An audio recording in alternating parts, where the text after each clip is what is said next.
All right, a quick video to show you what a discussion post looks like after it's been deployed, students have discussed, and it's time for you to grade those student replies. So I'm going to look at this social media article. This was an article that I had my Ed Media Tech kids discuss regarding the dangers of social media and specifically public school teachers' use of social media and the problems that that can create.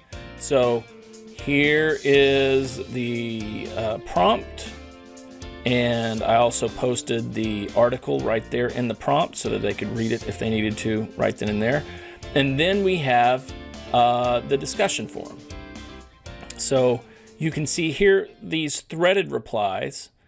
This bounding box deals with Rachel's article, and then Elizabeth responded to her. You can tell because it's slightly indented.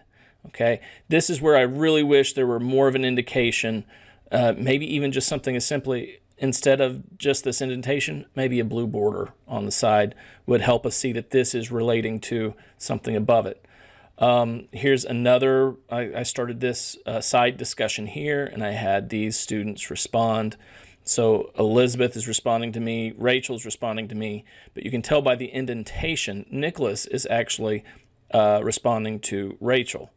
Again, here's another, you can tell by the bounding box, this is an initial post, and here are responses. Jacqueline did a great job of going out and finding some additional items to share with the students, with the discussions.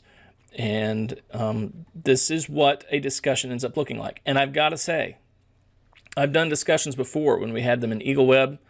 I did not get hardly maybe 10% of the response that our students are now doing with the Canvas discussions. And I think most of that is because of that students must reply before they can see someone else's post. We get a lot more original thought in those initial posts, and so it's a lot easier to respond because there are just a lot more ideas floating out there. It's a fantastic feature. Now, what I do want to show you is what it looks like when it comes time for you to grade. So I'm able to go into SpeedGrader, and what it does is it will collect individual students' their posts and their replies.